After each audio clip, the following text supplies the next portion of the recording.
ඉන්දියානු මහ කොමසාරිස්වෝයි ඇමරිකාවේ ඉන්න ප්ලේටෝ සංස්කෘතිය නම් මල පහ කිරීමයි. කාලතුවක් වයි කළා වගේ ඉන්නවා. රේල් පාලේ උදේට ගිහිල්ලා ඉඳගත්තාම නේද? ගුලන් වැඩි වැඩි. මුන් සේරටම වෙඩි තියලා මරනවා කියලා. ගේ කුලියට දීලා ආයෙම ඩුක්කුවට යනවා. මේ ඔය මල පහ කිරීම පිළිබඳව මේ අපි නොහිතන මාර දේවල් ටිකක් තියෙනවා. ප්ලේටෝ දවසක් සොක්‍රටිස්ගෙන් අහනවා මහා දාර්ශනික සොක්‍රටිස්ගෙන් ගුරුතුමනි සංස්කෘතිය යනු කුමක්ද කියලා. ප්ලේටෝ සංස්කෘතිය නම් මල පහ කිරීමයි. එච්චරයි කිව්වේ. ප්ලේටෝ සංස්කෘතිය කියන්නේ මල පහ කරන එක. ඒ කියන්නේ මොකක්ද දන්න දෙයක් කිව්වේ මල පහ කරන විදිහෙන් මොකක් හොයාගන්න පුළුවන්ද? සංස්කෘතිය හොයාගන්න පුළුවන්. හොඳ සංස්කෘතියක් තියෙනවද නැද්ද කියලා. තැන් තැන් වල මල පහ කරනවා නම් ඒක මොකක් නෙමෙයි සංස්කෘතියක් නෙමෙයි. සංස්කෘතිය යනු චර්යාව යම් ස්ථානයකට ගැළපෙන පරිදි හැසිරීමට මොළයට ඇති හැකියාවයි. මාරයි නේ. හැබැයි ඇල ඉවුරු දෙපස මල පහ කිරීමෙන් වළකින්න කියලා ලංකාවේ අන්නේ මට මතක් වුණා කාවද සොක්‍රටිස්. ඇත්ත තමයි මූ කියලා තියෙන්නේ. සංස්කෘතියක් තියෙනවා නම් ඇල බල කියන්නේ ගඟේ නාන්න ගිහිල්ලා ඇල ඉවුරු දෙපැත්තේ මල පහ කරනවා නම් මොකද්ද ඒ වෙලා තියෙන්නේ? සංස්කෘතියක් නැතිකම. ඇත්තටම ওই සමහර දාර්ශනිකයෝ සමහර දේවල් කියපේවා අපිට තේරුම් නැති වුණාට ඒ මිනිස්සු එන දිග ඡේද කියන්නේ නැහනේ. එක වාක්‍යයි කියන්නේ.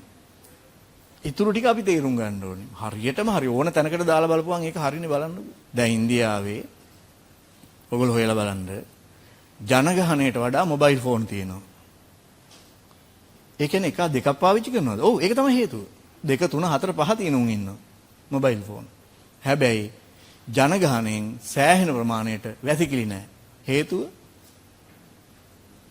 හේතුව වැසිකිලි නැති අයට මේ සයිකොලොජි වැසිකිලි හදලා දුන්නා කියන්නකෝ රජයෙන්. මුන් යන්නේ නැහැ ගියහන්කෝ ඒවට. හදලා දුන්නත් යන්නේ නැහැ. පුරුදු වෙලා කොහෙද වැසිකිලියට යන්නේ? රේල් පාර දෙපැත්තේ. උන් කියනවා අරකාර වටේට කොටු කරලා කිසි ආතල් එකක් නැහැ. හුලම් වදින්නෙත් නැහැ.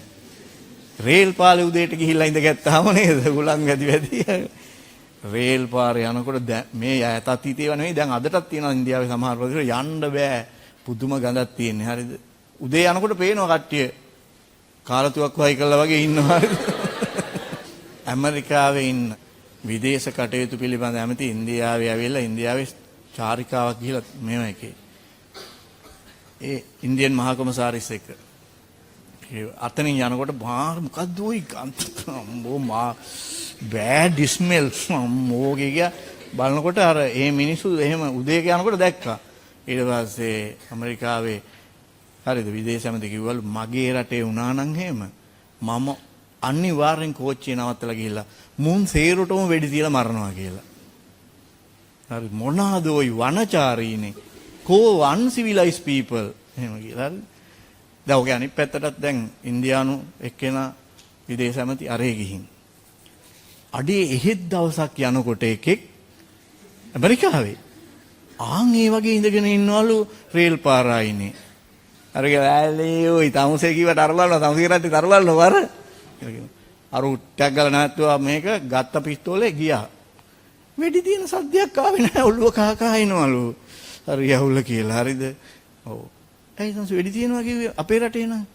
ඔව් ওই වෙඩි තිබ්බොත් එහෙම රාජ්‍ය තාන්ත්‍රික වශයෙන් ලොකු අවුලක් වෙනවා මට වෙඩි තියන්න විදිහක් නැහැ කිව්වලු. ඒයි අයියෝ ඒ ඉඳලා තියෙන ඉන්දියානු මහ කොමසාරිස්වෝයි ඇමරිකාවේ ඉන්න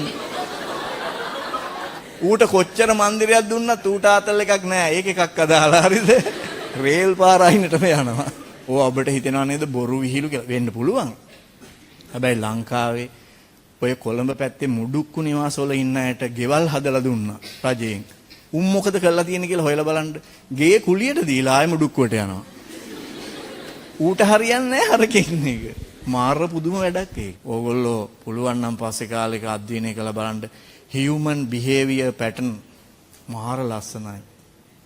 සමහර අයව මොනවා කොල්ලවත් හදන්න බෑ.